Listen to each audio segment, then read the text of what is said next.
Now AC generator or AC dynamo, it is a device which converts mechanical energy into electrical energy. Means mechanical energy को electrical energy में convert करेगा. Now what are the basic, what is the principle of the AC dynamo? So it is based on the principle of electromagnetic induction. According to the principle of electromagnetic induction, when a coil is rotated in between magnetic pole pieces, then there will be the change of magnetic flux associated with the coil. Because of this changing magnetic flux and EMF induces, which is given by this expression, E equals to minus N d phi upon dt. What is N? Number of turns of the coil. D phi upon dt, rate of change of magnetic flux. Now here there are four basic parts of AC generator. One is the coil, which is made by doing the windings of insulated copper wire over a laminated soft iron core. ये जो दिखाया गया है यहाँ पर, ये क्या है? Laminated soft iron core. This is the laminated soft iron core. Over this there is the winding of the insulated copper wire in the red color.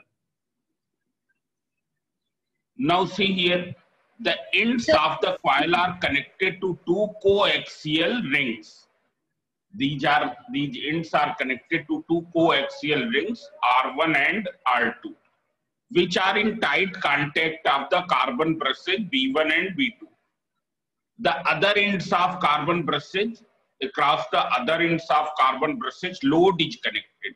Load मतलब जहां पर हमको सप्लाई लेनी है वो कनेक्ट करते हैं. This coil is placed in between two magnetic pole pieces, north and south. So when it will be rotated, suppose at any instant the plane of coil is this, and when it will be rotated, so at this instant, whole of the magnetic flux, that is all magnetic lines of force, are passing tangentially. No one is penetrating to it. कोई भी इसको क्या है? हाँ sir, Isha को join कर लीजिए. ईशा तो यहाँ दिखाई नहीं दे रही. हेलो, हमारी आवाज आ रही? Yes sir.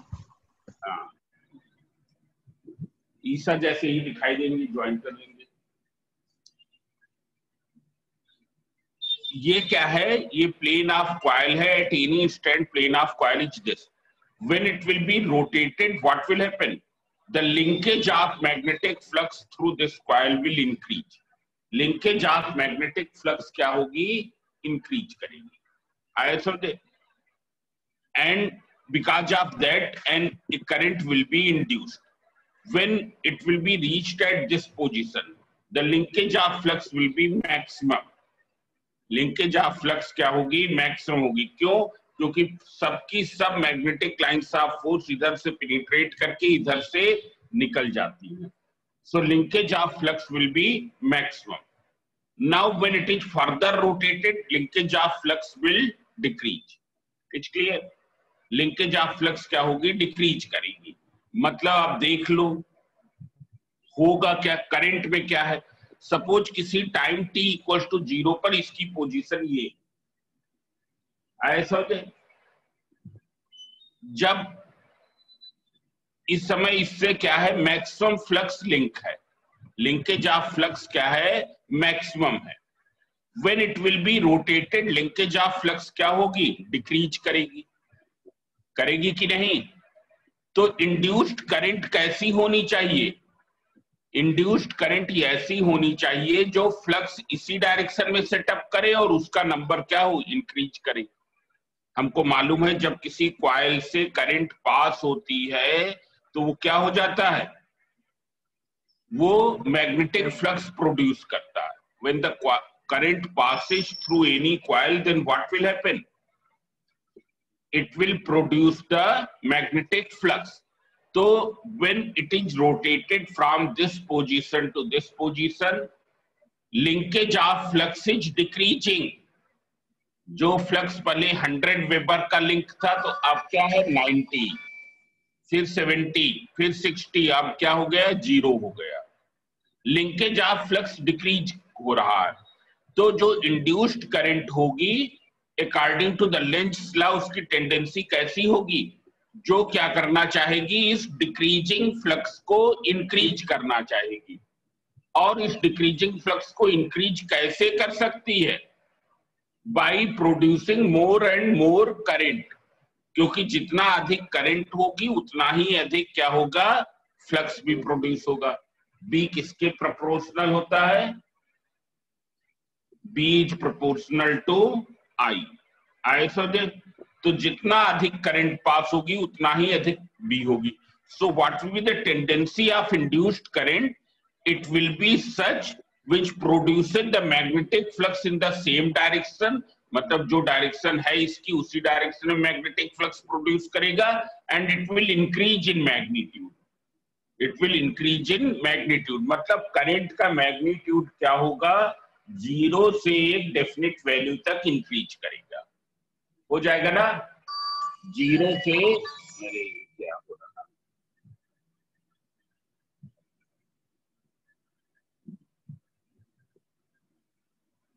It will increase from 0 to some definite value. अब जब ये इस पोजीशन पर पहुंच गई है, now you can see here, when it has reached at this position, on further rotating what will happen, जब इसको इस पोजीशन से इस पोजीशन में, मैग्नेटिक लाइंस ऑफ फोर्स हरदम ये ऐसे है, ये ध्यान देंगे, मैग्नेटिक लाइंस ऑफ फोर्स की डायरेक्शन हरदम क्या है, इस तरीके से है। आए समझे, ये हरदम ये ऐसे है। अभी प्लेन ऑफ कॉइल क्या है, इसके पैरेलल है। अब जब ये फर्दर रोटेट किया जाएगा, लिंकेज ऑफ फ्लक्स क्या होगी बताओ,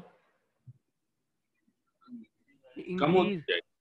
अभी तो 0 है, अभी 0 है, इंक्रीज करेगी। इंक्रीज करेगी तो इंड्यूस्ड करंट कैसी होनी चाहिए, जो इस इंक्रीज को क्या करे, डिक्रीज करे। डिक्रीज कैसे कर सकती, करंट के मैग्नीट्यूड को कम बना के, मतलब करंट क्या होगी, 0 हो जाएगी, डिक्रीज करके क्या हो जाएगी, 0 हो जाएगी। It's clear? Now see here, so from here to here current increases, then from here to here it decreases। आए समझे, करंट क्या हो रही है, डिक्रीज कर रही है। When it will be further rotated, जब फिर से रोटेट किया जाएगा, तो अब देख लो मैग्नेटिक फ्लक्स क्या हो रहा है, इंक्रीज कर रहा है। मैग्नेटिक फ्लक्स क्या हो रहा है, इंक्रीज कर रहा है। आए समझे, no, magnetic flux is decreasing when it is in this position, maximum flux is link. इस पोजीशन में मैक्सिमम फ्लक्स क्या है, लिंक है। आए समझे, अब जब इसको फर्दर रोटेट करेंगे, what will happen, the linkage of flux will decrease and it will become 0 at this position. तो होगा क्या, since the magnetic flux is decreasing and becomes 0 at this position, therefore the induced current will increase। पर अब ये increase करेगी in the opposite direction, in the opposite direction, and on further rotating from this position to this position, since the magnetic flux is increasing, therefore current will decrease, current will decrease, मतलब current क्या होगी, decrease होकर फिर से 0 हो जाएगी। आए समझे, मतलब जो आउटपुट होगा वो क्या होगा, अल्टरनेटिंग होगा। वो कैसा होगा, अल्टरनेटिंग। क्यों अल्टरनेटिंग, क्योंकि करंट का मैग्नीट्यूड चेंज हो रहा है and direction changes after half rotation of the coil. जब कॉइल यहां से रोटेट होके ऐसे हो जाती है, direction of current reverses, you can see here, direction of current reverses when coil rotates from this position to this position। आ गए समझ में, ये चीज समझ में आई। अब देख लो, यहां हम एक चीज नोटिस कर सकते हैं, when the plane of coil is this way or it is this way, current is 0। जब plane of coil perpendicular to the magnetic field है, ये मैग्नेटिक फील्ड की डायरेक्शन, चाहे ये ऐसे हो चाहे ये ऐसे हो, in both cases current is zero. इन केसेज में क्या है, linkage of magnetic flux is maximum, whole of the magnetic flux is passing through the coil. But when the plane of coil is parallel, इस तरीके से है, तब क्या हो जाता है, linkage of flux is zero but the current induced is maximum. You can see here current induced is maximum. तो इस चीज को हम जाने रहेंगे, क्या है rule. if this I told, when plane of coil is normal to the magnetic field, linkage of flux through the coil will be maximum and induced current will be zero, induced EMF will be zero. Similarly, when plane of coil, P of C means plane of coil, it tangential to the magnetic field, then linkage of flux will be minimum and induced EMF will be maximum. अब देख लो इसका mathematical expression हम देख रहे हैं। हमने plane of coil को ऐसे डिनोट किया है, इस तरीके से, ये प्लेन ऑफ कॉइल आए समझ, और उस पर ये क्या है, नॉर्मल है, ये जो ब्लैक कलर से ये दिखाया गया है एन वाली line. Let at any instant t this makes an angle theta from the direction of magnetic field. So what will be the magnetic flux linked through it, इससे कितना मैग्नेटिक फ्लक्स लिंक होगा, तो क्या formula है, phi equals to vector B dot vector, मतलब B A cos theta. अब अगर हम कॉइल को रोटेट कर रहे हैं विद ए इस तरीके से, कॉइल को एक कांस्टेंट एंगुलर वेलोसिटी ओमेगा से रोटेट कर रहे हैं, coil is being rotated with a constant angular velocity omega, तो ओमेगा क्या हो जाएगा, theta upon T. So what will B theta, theta will be omega into T, therefore phi equals to b into a cos theta, that is b a cos omega t. अगर n turn होते coil में, then what will be the total magnetic flux linkage?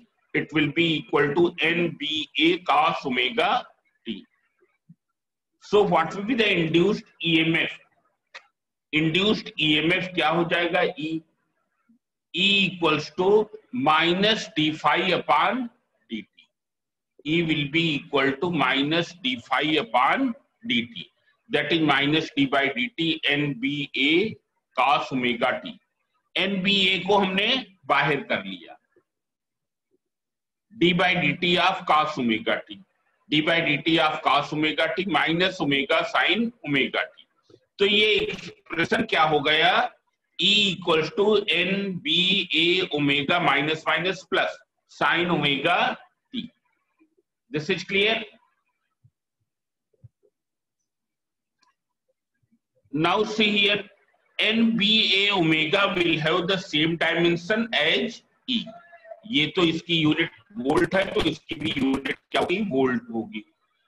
So E will be maximum when sin omega t equals to 1. E की value maximum होगी जब sign omega T क्या होगा, 1 होगा। तो देख लो E मैक्स कितना हो जाएगा, NBA ओमेगा के बराबर। इसको हमने क्या डिनोट कर दिया, E नॉट। E नॉट क्या है, peak value of induced EMF, induced EMF। E not कितना हो गया, NBA ओमेगा, मतलब क्या हो जाएगा, फाइनल एक्सप्रेशन तुम्हारा क्या आ गया, E equals to E not sine omega t. What is E not, NBA omega. आए समझे, मतलब इसकी वैल्यू हम कैसे इंक्रीज कर सकते हैं E नॉट की। How can you increase the speed, by increasing the number of turns, by increasing the strength of magnetic field in that region where the coil is placed. इस region में magnetic field की strength को increase करके, उसको कैसे increase किया जा सकता है? By using powerful pole pieces, magnetic pole pieces. और दूसरा क्या है? By placing the soft iron core. दो तरीके से मैग्नेटिक फील्ड रीजन इस रीजन में इंक्रीज कर सकते हैं, मैग्नेटिक फील्ड इस रीजन में इंक्रीज कर सकते हैं। एक तो तरीका क्या है? By using powerful magnetic pole pieces. Number 2, by placing the laminated soft iron core. Because क्योंकि because of high permeability, when it will be placed in the magnetic field region, it will be hugely magnetized। तो यहाँ पर magnetic field की strength बढ़ जाएगी, और जब बढ़ जाएगी तो rate of change of magnetic flux भी उतना ही अधिक होगा, तो ई भी उतना ही अधिक इंड्यूस होगा। So by increasing N, by increasing B, by increasing area of coil, or by increasing angular speed, angular speed of rotation of coil। अब देख लो हम लोगों के कंट्रोल में कितना है? NBA ओमेगा, NB, NB और A, ये ऐसी चीजें हैं जो केवल क्या है, एक बार सेट की जा सकती है, जो मैन्युफैक्चरर के ऊपर डिपेंड करता है। पर ओमेगा क्या है, हम लोग चेंज कर सकते हैं।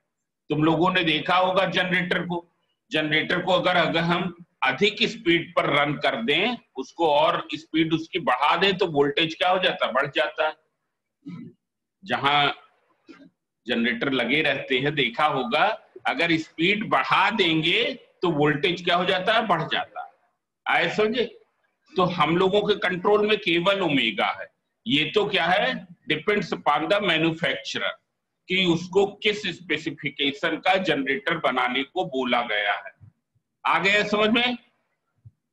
अब देख लो,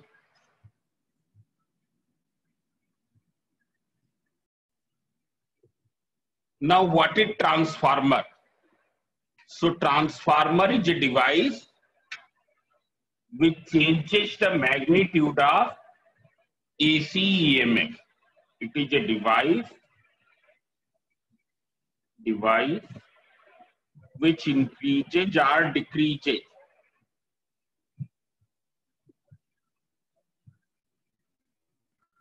or decreases the magnitude of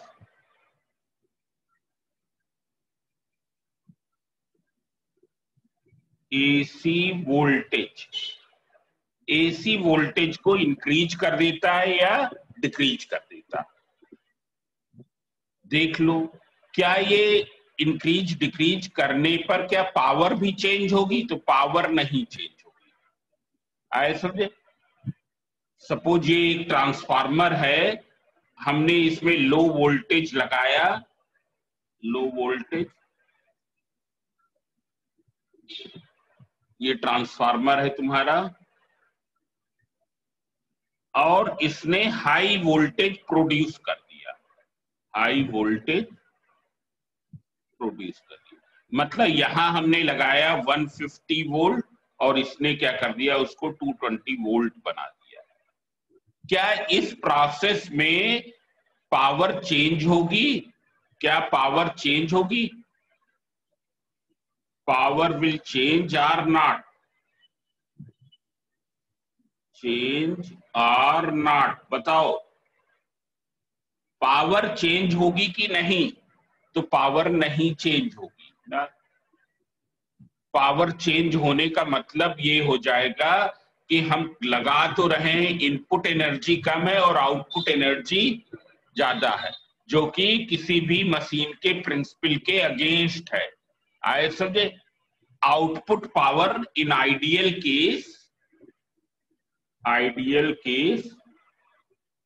output power will be equal to input power। Output और इनपुट पावर बराबर होंगी, पर अगर केस आइडियल ना हो, एक्चुअल में क्या होता है? बताओ क्या होता है? कोई बता सकता है?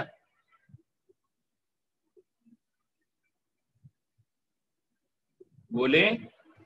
Sir, output power is less than input power. Output power less होती है। प्रैक्टिकली क्या होता है, output power is less than input power. क्यों? क्योंकि कुछ एनर्जी लॉसेस होते हैं, आए समझे। पर अभी हमने उन सबको सब इग्नोर कर दिया कि वो एनर्जी लॉसेस ना। आउटपुट पावर क्या होगी, इनपुट पावर के बराबर होगी ना। मतलब वोल्टेज जरूर बढ़ा देगा या वोल्टेज जरूर घटा देगा। 150 वोल्ट से 220 वोल्ट कर देगा या 220 वोल्ट से 150 वोल्ट कर देगा। दोनों चीजें हो सकती हैं। पर क्या होगी, पावर जो इधर लगाई जाएगी उतनी ही पावर एट मोस्ट मिलेगी। आए समझे। मतलब अगर इधर 100 वाट पावर सप्लाई कर रहे हैं, 100 वाट पावर सप्लाई करने का मतलब क्या है, 100 जूल एनर्जी पर सेकेंड सप्लाई कर रहे हैं। 100 वाट पावर अप्लाई करने का मतलब क्या है, 100 जूल एनर्जी पर सेकेंड सप्लाई कर रहे हैं। तो यहां भी पर सेकेंड कितनी मिलेगी, एट मोस्ट 100 जूल। ये ऐसा नहीं हो सकता है कि 120 जूल मिल जाए ना।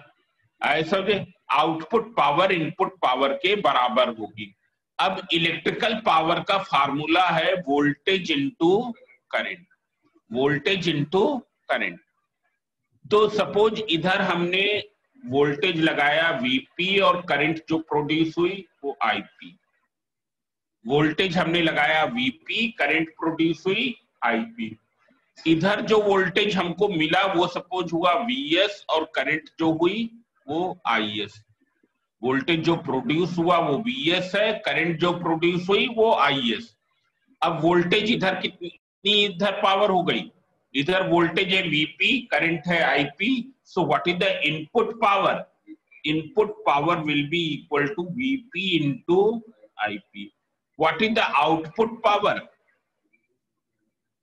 It will be Vs into Is। सबको समझ में आ रहा है, Vs into Is। Therefore, Vs into Is will be equal to Vp into Ip। आए समझे।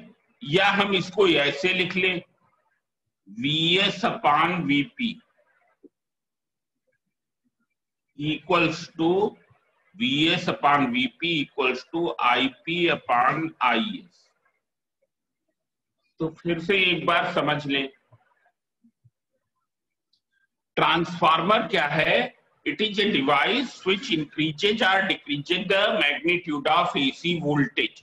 मतलब किसी भी तरीके से ये डीसी के वोल्टेज को इंक्रीज या डिक्रीज नहीं कर सकती है। It will not work with DC, not works with DC, not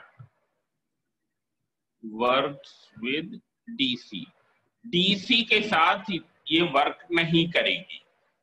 increase या डिक्रीज करने का मतलब क्या है, लो वोल्टेज को हाई वोल्टेज में कन्वर्ट कर देगी या हाई वोल्टेज को लो वोल्टेज में कन्वर्ट कर देगी। But in every case what will happen, this expression will hold. Output power can never be more than input power. Output power input power से अधिक कभी नहीं हो सकता है। पावर का फार्मूला क्या है, V इंटू आई। तो हमने ये वैल्यूज ली हैं, तो क्या हो जाएगा, Vs into Is equal to Vp into Ip। So from here we have got this relation, Vs upon Vp equal to Ip upon Is।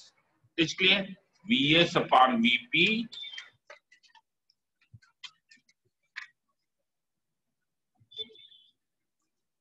Vs upon Vp equals to Ip upon Is. Now, what is the principle of transformer? Principle of transformer. तो ये क्या है, it works on the principle of electromagnetic induction। और हमने बताया है कि electromagnetic induction में दो फिनोमेना है, एक सेल्फ इंडक्शन, दूसरा mutual induction. So it is based on principle of mutual induction, principle of mutual induction. Now what is the principle of mutual induction? First you see what is the mutual induction, though already I have told this. What is the mutual induction? Here there are two coils which is connected a source of voltage and rheostat and key. Here rheostat. With the help of rheostat, we can change current in this. And when we will change current in this, then its magnetic strength will also change. इसकी magnetic strength भी क्या होगी? Change होगी. आए समझे? मतलब number of magnetic lines of force will also change. It's clear? That will also change. There is another coil which is placed adjacently to it. एक दूसरी coil इसके बगल में रखी हुई है. Whose ends are connected with galvanometer. So see here, what is the principle of mutual induction? According to the principle of mutual induction, when the strength of current in a coil is changed, then an EMF of same frequency induces on the other coil placed adjacently to it. I समझे? When according to the principle of mutual induction, when the strength of current in a coil is changed, then an EMF of same frequency मतलब जिस frequency से यहाँ पर current का magnitude change हो रहा है, an EMF of same frequency will be induced in a other coil placed adjacently to it. I say its magnitude, the magnitude of induced EMF will depend upon the number of turns on these. इनमें number of turns कितने हैं और कितना voltage यहाँ लगाया गया, उस पर ये तुम्हारा इंड्यूस्ड ईएमएफ डिपेंड करता है. इस कॉइल को हम कहते हैं प्राइमरी कॉइल और इसको क्या कहते हैं? Secondary coil. आए समझे? ये चीज समझ में आई कि नहीं? ये तुम्हारा प्रिंसिपल ऑफ म्यूचुअल इंडक्शन है. अब देख लो, यहां पर तो ये भी हो सकता है कि कुछ कॉइल क्या, कुछ मैग्नेटिक फ्लक्स जो ये प्रोड्यूस कर रहा है प्राइमरी कॉइल. अभी अनुष्का और लोग अब जगे, चलो जग गए.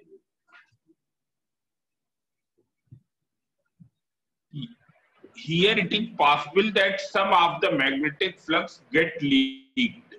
मैग्नेटिक फ्लक्स लीक हो जाता है, मतलब ये प्रोड्यूस तो कर रहा पर इससे नहीं पास हो रहा है, इस सेकेंडरी कॉइल से नहीं पास हो रहा. ये प्रोड्यूस कर रहा है 100 वेबर और इससे पास हो रहा केवल 70 weber. Rest of the 30 weber is going outside the coil. तो देख लो ट्रांसफार्मर में क्या है, इन्हीं चीजों को क्या कर दिया गया, ओवरकम कर लिया गया. कैसे किया गया है हम बता रहे हैं. Parts of transformer, parts of transformer.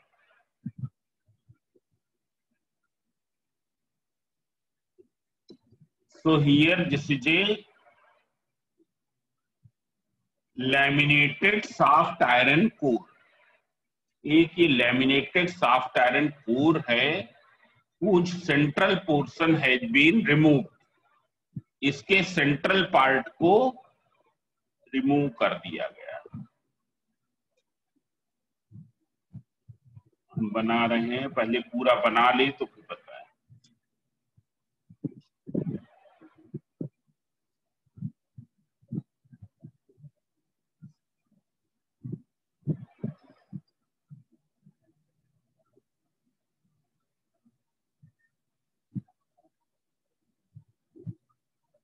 Now see here, this is the soft iron core.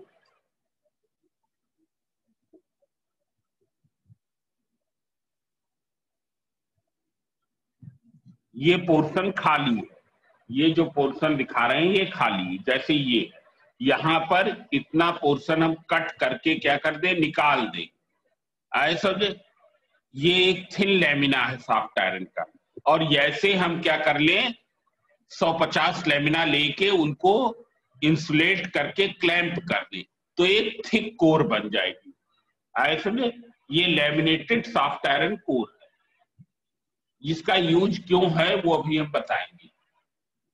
Soft iron की जगह स्टील भी तो आए सॉफ्ट आयरन की जगह स्टील भी तो ले सकते थे। क्या कर सकते थे? सर स्टील भी तो ले सकते थे। इसकी परमेबिलिटी ज्यादा होती सॉफ्ट आयरन की, इसलिए सॉफ्ट आयरन लिया जाता है ना। आए समझे? क्यों? क्योंकि वो हमको मैग्नेटिक फ्लक्स बढ़ाना है ना। इसके एक साइड में ये इंसुलेटेड कॉपर कॉइल की वाइंडिंग है।